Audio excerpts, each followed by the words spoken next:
Hey guys, it's Marco again, with a big SoD guide for rogues. First, a disclaimer, you can play this game however you like it, since the content is easy and chill. Another easy thing is to press that like button and subscribe to see more content. I will start with going over the best item list, then the best talent options, and lastly the rotation for all talent options. For the BiS list, you mostly search for items which have a bunch of attack power. Agility is great since 1 point gives you 1 attack power and a bit of critical strike chance plus some dodge chance. 1 strength point is basically 1 attack power. Anything with a lot of these stats is a good item. Attack power is super important if you're running Saber Slash or Mutilate builds, since you'll be running Deadly Brew rune. However, it's not as important for Backstab build, which runs Slaughter from the Shadows, and that's also the best PvP build in my opinion. For the PvP gear, most important stats are the previously mentioned stats plus stamina. Basically, you just want to have the biggest stat stick that you can get. With that said, let's look at our BiS items.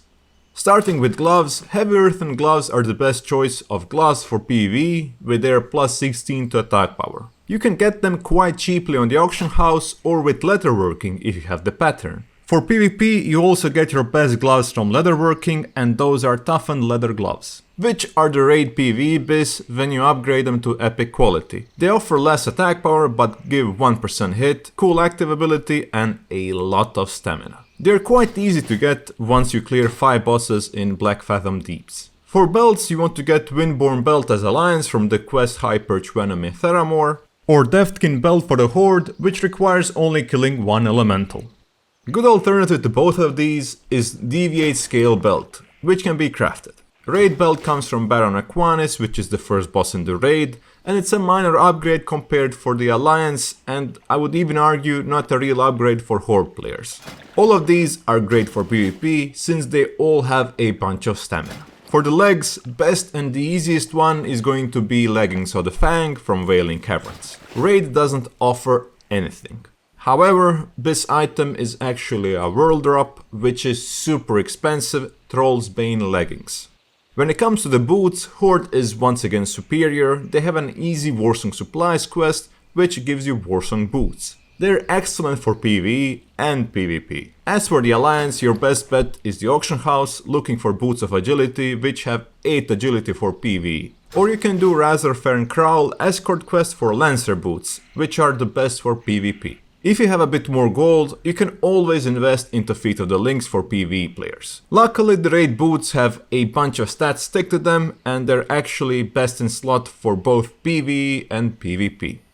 There is quite a lot of good rings. Best PvE ring combination for the Alliance is Seal of the Rin from the Defias quest chain together with Warsong Gulch Reputation ring. If you don't want to farm Honored Reputation with Warsong Gulch, you can get Silver Lane's Family Seal from Shadowfang Keep, Monkey Ring from Razorfern Kraul Escort Quest, or Defias Renegade Ring, which is a world drop. Or you can go with expensive world drop Thunderbrow Ring as a good alternative, but it's way too expensive.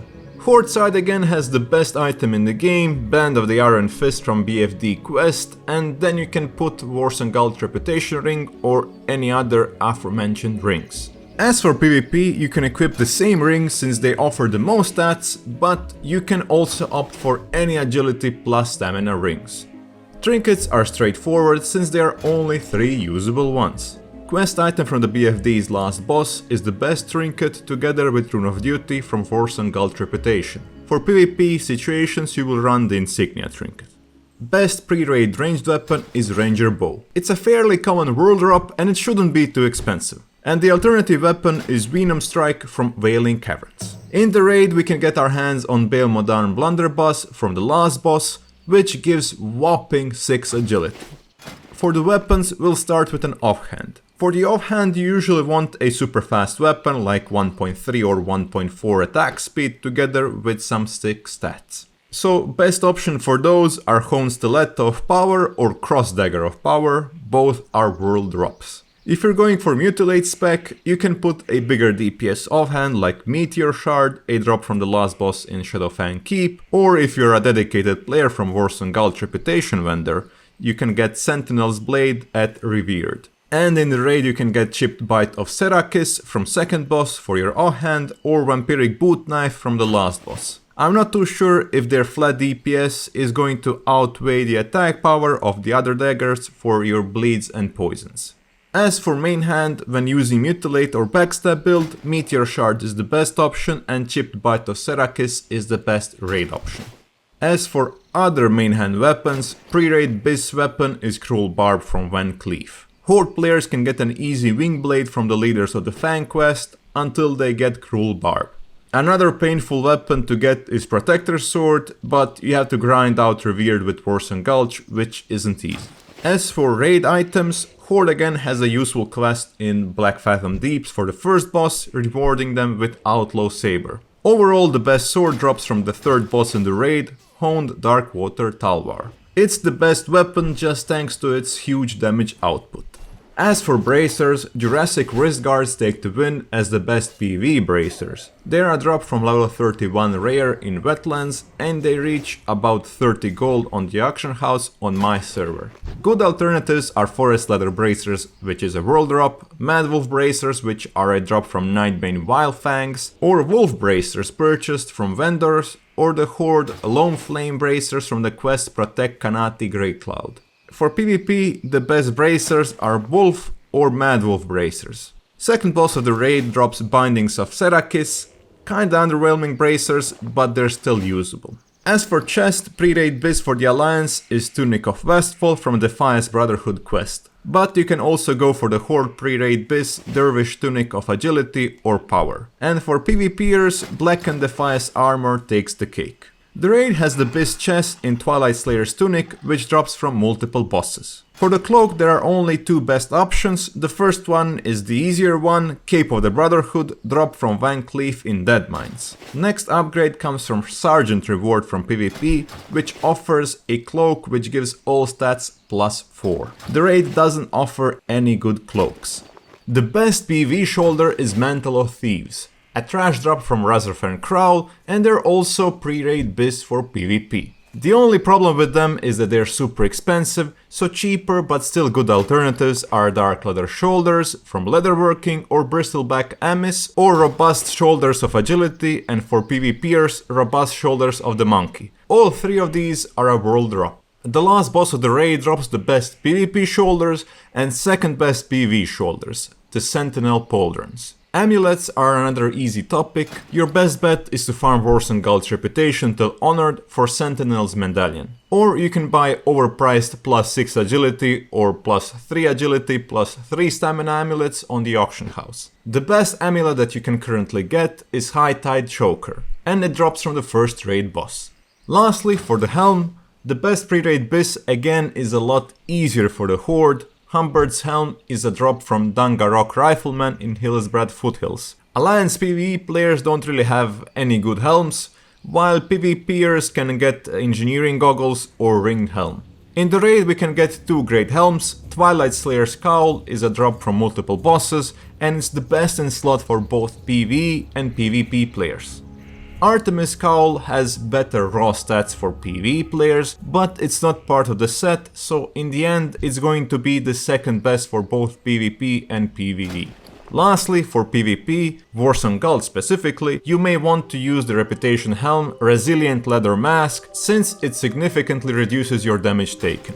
Now that we're finally done with this long BiS list, we can go to the best talent builds. There are currently 3 different builds for PvE rogues. You have arguably the best PvE build with Saber Slash, followed by the Mutilate build, and my least favorite build is the Backstab build. However, Backstab build with a bit different talents is hands down the best build for PvP. Let's start with Saber Slash build. It comes as a surprise to many players that you only need to invest 2 points into the combat talents for improved Sinister Strike. All the other points are going into Assassination Tree. This will give you 5% increased critical strike chance, 45% longer slice and dice duration, 2% more damage to almost all types of creatures, 60% chance to apply a combo point after a finisher, and lastly Relentless Strikes, which always regenerate 25 energy when you use a high combo point finisher. The reason why we aren't going for the hit talent is because we have to invest 3 points into combat tree for no DPS upgrades, only to start getting hit chance. And 3 talent points at level 25 are a huge deal. Your must runes are Deadly Brew, Saber Slash and Envenom. I would only go for Quick Draw instead of Deadly Brew on first boss in BFD since he's immune to poison.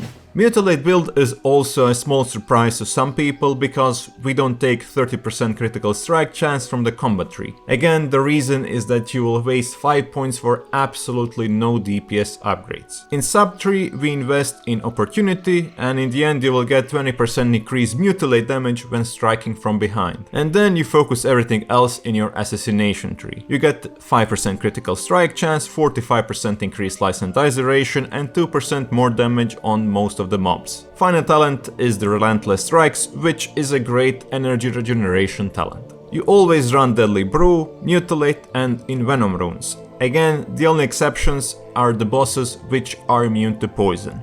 Backstab build literally has the same talents as the Mutilate talent. Some people suggest putting 2 talents into improved Sinister Strike instead of Opportunity when you're in a situation in which you can't use Backstab. Usually though in the raid there isn't a lot of situations in which you can't backstab. So take 2 points in Sinister Strike for mob farming.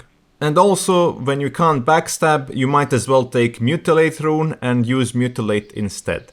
So my advice is to all in the Opportunity talent and not use any points for Sinister Strike.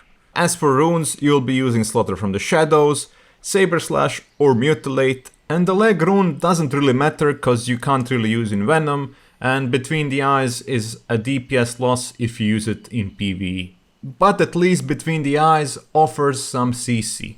Lastly, for the Backstab PvP build, you want to put 5 points into Opportunity, 3 points into Improved Gouge, 2 into Sinister Strike, since you will be forced to cast it from time to time. Take 3 points into Improved Backstab. Here we're taking the combat route, just because PvP is all about the burst, and that 30% critical goes a long way burst-wise. And lastly, you can put 3 points into hit percentage, so you're closer to that hit cap. For runes, you want to take Slaughter from the Shadows, Saber Slash or Shadow Strike, depending on your preference, and Between the Eyes. My advice is that you take Shadow Strike instead of Saber Slash, because I always tend to find myself in a situation that I'm able to backstab someone, so I'm not gonna overcap myself on energy. With talents and runes behind us, we can go to the rotation. It's messy to show the rotation since we have no training dummies, so I'll give my best at explaining. For all the PvE builds, you want to open up with Garrote if you can, since that offers the most amount of damage, even if you don't have a Feral Druid increasing the bleed damage. If it will take you too much time to get to the boss in stealth, then just run to it and open with your main ability.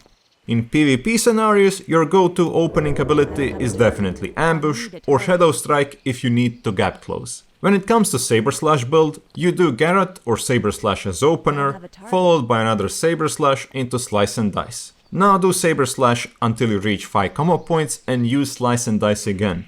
Grind your way back up to 5 combo points. If your Slice and Dice didn't expire, gather up some energy before using Envenom, so you can follow it up with 2 quick Saber Slashes. This way you will optimize the most out of your Envenom buff, which increases the chance to apply poison. If your Slice and Dice is down and you have 5 combo points, use Slice and Dice immediately. Slice and Dice is the most important finishing move, since a lot of your damage will purely come from melee attacks. Mutilate build basically does the same thing as Saber Slash build, but you will generate a bit more combo points and therefore finishing moves. You start with Garrote into Mutilate into Slice and Dice, or if you have to open with Mutilate, immediately press Slice and Dice. All you have to do is to hit 2 Mutilates for 4 additional combo points and use Slice and Dice again. Then do Mutilate, Mutilate again, wait until your energy is at 80 and press Envenom, followed up by a quick Mutilate, and you'll be able to use 1 more Mutilate inside of your Envenom window. Basically, when you reach 4 common points, use Slice and Dice if yours expired, or Envenom if you still have Slice and Dice up. This build might be a bit weird to classic players, since you don't get to 5 combo points. The only issue with having 4 combo point finishers is that sometimes you won't proc your Relentless Strikes to recover your energy. But again, the most important thing for this build and all rogue builds is to keep as much slice and dice uptime as you can. Backstab build is super similar to all other builds except that you don't have deadly poison, so you won't actually be using any envenoms. For the opener you start with Garrote followed by backstab into slice and dice, or just double backstab and then slice and dice. After the first slice and dice, just fill your combo bar to 5 by pressing backstab and use a new slice and dice. After that, do backstabs until you're at 5 combo points and use rupture. Again, the priority goes: if you have slice and dice up when at 5 combo points, use rupture. If your slice and dice expired and you have 5 combo points, use slice and dice. Just remember, in backstab build, you will have to apply instant poison to your weapons since you don't have the poison rune. If you have a druid in your group with wild strikes, then don't put any poison on your main hand. Just put instant poison to your offhand. Overall, in all 3 builds, slice and dice is the most important finisher, and the only time you won't use it is when you have 5 combo points and the boss is about to die in several seconds. Then you'll use another envenom if you're a mutilate or saber slash build, or eviscerate if you're doing the backstab build. As for PvP, you want to open up with ambush or shadow strike if you have to. Follow it up with 2 more backstabs and then eviscerate to end the target, or use between the eyes if they gain distance on you. If the target is tankier, you can definitely stack your combo points up to 5 and decide if you will eviscerate or use between the eyes. PvP rotation depends from a target to target and situation to situation. That's why it's not easily explainable. That's why my biggest advice for PvP is that you actually do it and you will learn the flow by yourself. It's also important that you equip your poisons in PvP situations. On average, I tend to run instant poison and crippling poison, but sometimes I will run double crippling poison, so I guarantee myself to slow the target. And also pay attention if you have a druid in your team for wild strikes, then I will just put crippling poison on my offhand and be done with it. Those were all the rotations for this video. Please make sure to leave a like if you found this video useful and subscribe so you don't miss out any content. Thank you for watching and bye bye.